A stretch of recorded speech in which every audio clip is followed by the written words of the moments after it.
I got up way too early this morning. Hi! I'm not even going to comment on how the fact that this has actually been 3 videos in 3 weeks. I am beyond impressed with myself. If you have watched even a single video on this channel, you will know that I move a lot. And I think with moving comes the ability to slowly understand the do's and don'ts of saying goodbye to your friends. Now, I promise this video will not be as sad as the title makes it sound. I think there is a lot of lightheartedness to be found in saying goodbye, and it's taken me a few years to understand that it doesn't have to all be sad. For anyone who is planning on moving or going to uni or basically doing anything that requires saying goodbye for an extended period of time, this is for you. And if you're not planning on moving, it might help if someone you know is. I think first and foremost, tell the people around you that you are moving and do it well in advance. Unless you are purposely skipping town, I would highly recommend giving people a solid month, hopefully 2, to try and wrap their brains around it. This is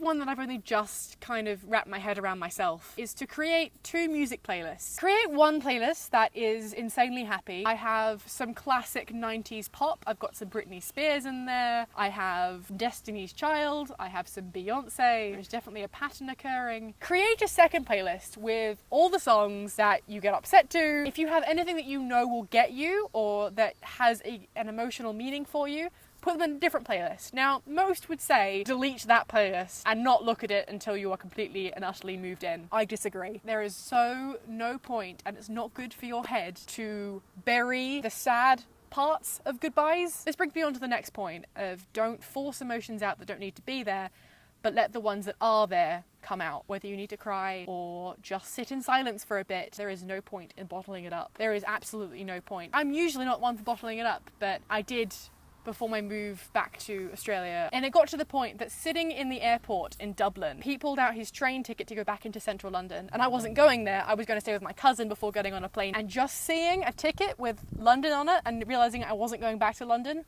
broke me. And that is purely because I think I was bottling it up beforehand. So breathe and know you are gonna be okay. This is a recurring theme. You're going to be fine. Keep yourself occupied. It goes without saying, the moment you let your mind wander, it can be a little bit more difficult. And hence, don't dwell. When you've got your sad playlist, be sad. But when you are having moments of feeling a bit down, don't dwell on them. Let them pass. It's an aspect of meditation, is to let thoughts float away. And I'm not saying meditate if you don't want to meditate, but don't sit there and think about that one thing that you're going to really miss, because you're going to miss it. That's a fact of life, but you will find something to replace it, or you will come back to it at some point. The day that the goodbyes have to happen, it's gonna sting for the most part. It's not gonna feel real at the same time. You're gonna think you're gonna see them tomorrow. Tell your friend that one thing you've always wanted to tell them, as long as it's not too awful. Get it off your chest. Tell them how much you care for them and love them, and that you're gonna be there. Even if you are on different sides of the world, 11 hours time difference apart, you'll find ways to stay in touch. And the real friends, the ones that care and love you, no matter the time difference, they will always be there. Hug your friends tight and linger only as long as you need to. Don't prolong it. There is something to be said for a quick goodbye. I've done a couple now where people had to catch tubes or buses. Ella, Gareth, I'm looking at you. We just kind of left. However much it might sting, it's also incredibly helpful because you have to go. I think a really big one for the post-goodbye syndrome, is what I'm now calling it, is the communication that happens just after a goodbye. Do you text them straight away? Do you give it a bit of time? It all depends on the people. Don't put too much pressure on the communication, because people are going to handle it very differently, and you need to understand that them not texting you does not mean they've given up on you and they hate you now. It just means that they might be busy, or they've got to take time to process it all. They love you. They are still there. Breathe. I can't stress that enough.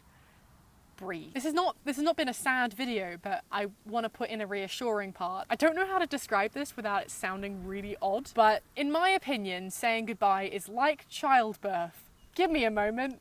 I've never had a child. Childbirth is painful, but the child is all worth it. Moving is painful, but the experiences you'll have after you've moved are so worth it, and you will forget that pain and do it all again. Do you catch my drift? I have just compared goodbyes to childbirth. I think that's where I'm gonna leave it. Okay, I've now got a habit of ending these really abruptly and kind of strangely.